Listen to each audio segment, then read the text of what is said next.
अस्सलाम वालेकुम दोस्तों। आज नमक के बारे में डिस्कस करते हैं। एक कहावत है कि दोस्तों में ऐसे रहो जैसे नमक होता है। इसका क्या मतलब? जब दोस्तों में हो तो महफिल में एक जायका हो, आपकी वजह से ना हो तो आपकी कमी ज़रूर महसूस कीजिए। इस वीडियो को आखिर तक देखना। इसमें नमक के हवाले से मैंने अहम मालूमात आपके साथ शेयर करनी है। शायद ये कहीं भी ना मिले, आपको किसी ने भी ना बताया हो, तो इस वीडियो को ज़रूर आखिर तक देखना। नमक के हवाले से जो बात हो रही है, नमक इकसाम के हवाले से 3 किस्म का होता है।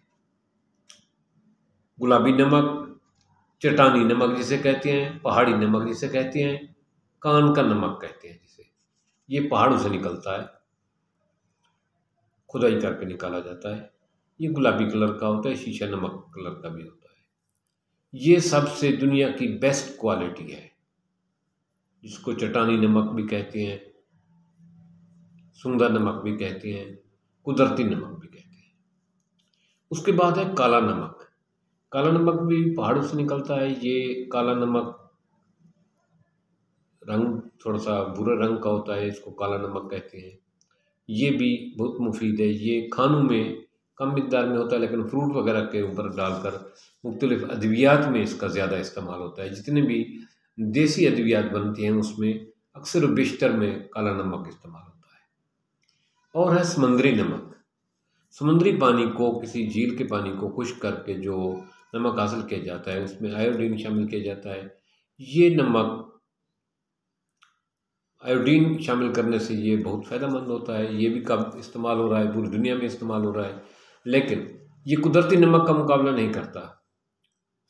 जब हम बात करते हैं कुदरती नमक की, कुदरती नमक जो पाकिस्तान में कान है, इसके मुतालिक ये है कि सिकंदर आज़म के घोड़े दुनिया को फतह करता हुआ जब उसके घोड़े जहलम और चकवाल के इलाके, इधर सरगोदा तक के इलाके तक जा पहुँचे, तो वहाँ उन्होंने जो समंदर के अपना गुलाबी नमक की दुनिया की दूसरी बड़ी कान है, यहाँ आकर उन घोड़ों ने ज़मीन को चाटना शुरू किया। तो अपना सिकंदर आज़म के सिपाहियों ने देखा कि ये कि ज़मीन को घोड़े क्यों चाट रहे हैं। तब उन्हें महसूस हुआ कि ये तो नमक है। उस वक्त से ये नमक दरियाफ्त हुआ है बरे सगीर हिंद में, और दुनिया की दूसरी बड़ी कान अल्लाह पाक ने पाकिस्तान को अता की हुई है। नमक की एक्सपायरी की जब बात करते हैं, दुनिया में हर एक चीज़ की एक्सपायरी है। हर चीज़ एक्सपायर हो जाती है, कुछ मखसूस मुद्दत के बाद ज़ाय हो जाती है। लेकिन आपको ये जानकर हैरानी होगी कि पाकिस्तान में पाया जाने वाला जो नमक है, जो हम इस्तेमाल कर रहे हैं, ये कुछ भी नहीं तो 4000 साल पुराना है। 4-5 हज़ार साल पुराना है, और इस वक्त भी वैसे फ्रेश पहाड़ों से निकलता है, इतना पुराना। इसी को कुदरती नमक कहते हैं। और ये इसकी एक्सपायरी नहीं होती। अगर इसको नमी और मिट्टी और गर्द से महफूज किया जाए तो इसकी एक्सपायरी नहीं है। यानी एक आपने नमक का टुकड़ा रखा है, 50 साल बाद भी उस नमक के टुकड़े को उठाकर आप इस्तेमाल करते हैं तो वो उतनी ही उसमें न्यूट्रिशन होगी जितनी वो 50 साल पहले थी। 4000 साल पहले जितना उस नमक में न्यूट्रिशन मौजूद थी, आज भी वहीं कायम है। नमक की एक्सपायरी नहीं होती, एक बात। दूसरा, ये मुख्तलिफ चीज़ों में जिनमें डाला जाता है उनको एक्सपायर नहीं होने देता। उसकी एग्जांपल है, अचार में नमक तेज़ रखते हैं लोग, ये ख़राब नहीं होता। अचार में जितना नमक तेज़ होगा, अचार उतना लंबी मुद्दत तक चलेगा।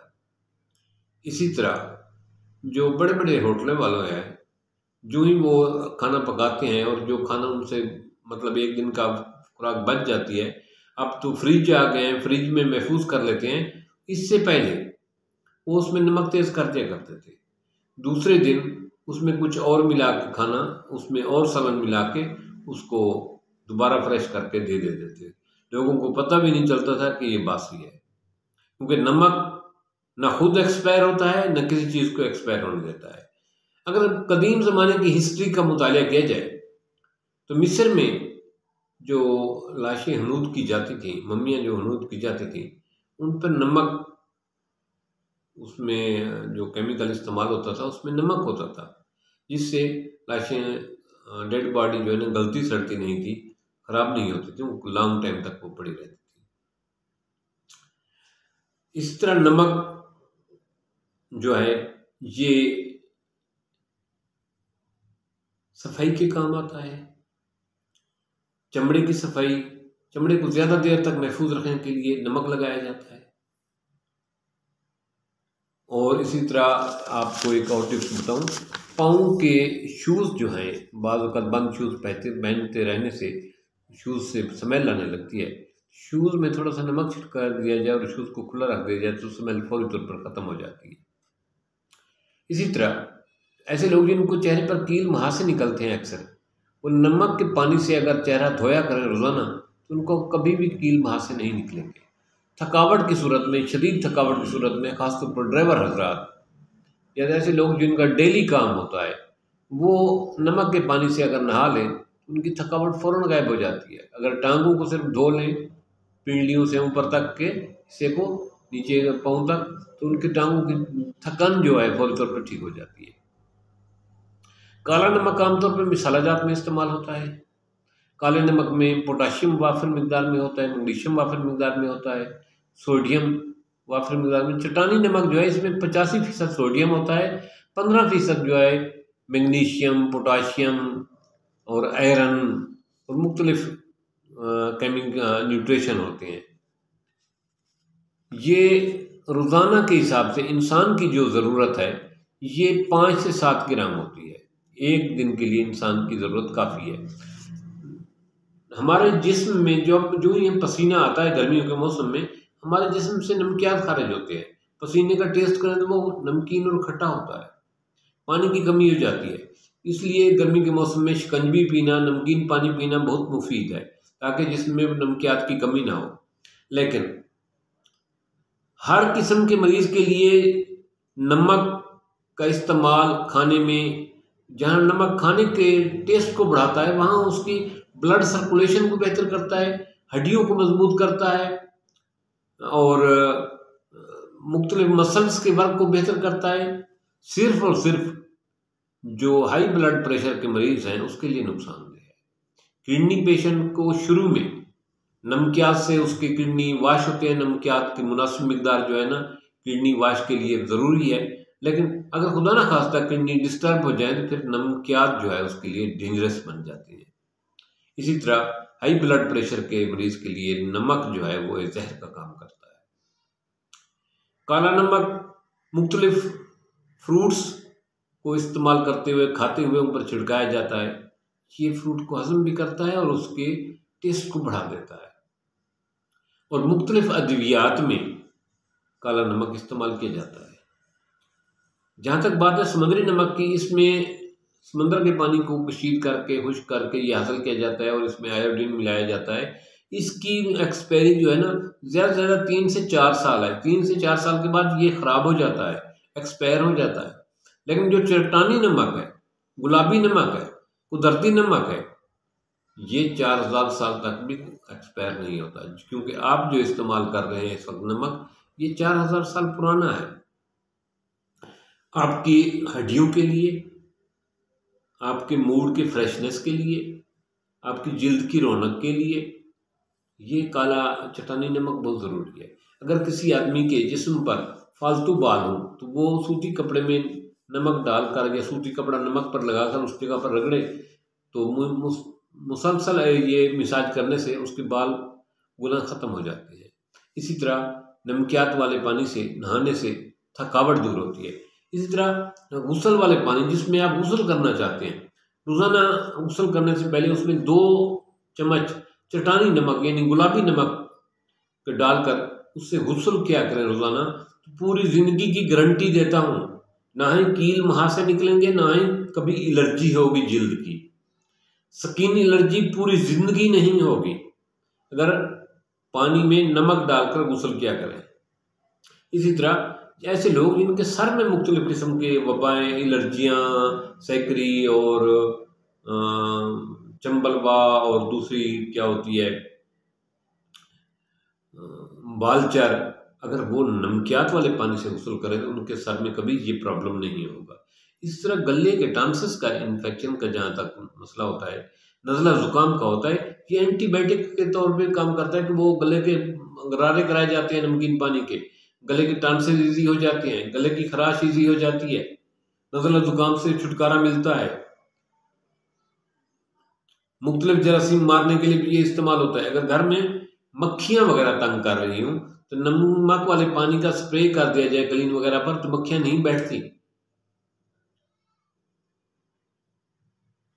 ये बहुत सारे केमिकल का मजमुआ है।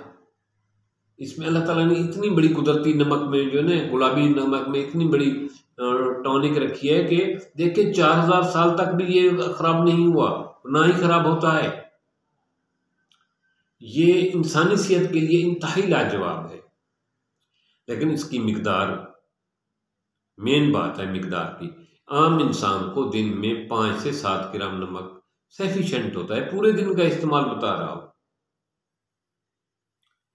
गर्मियों के मौसम में नमकीन लस्सी, कच्ची लस्सी, पक्की लस्सी बहुत टेस्टी होती है। इस तरह खाने में मामूली सी मिकदार में हम डालते हैं, खाना लजीज हो जाता है।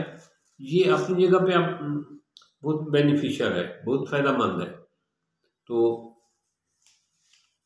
आप इस्तेमाल करें मिकदार को मदरूज़ खातिर रखते हुए, और इसका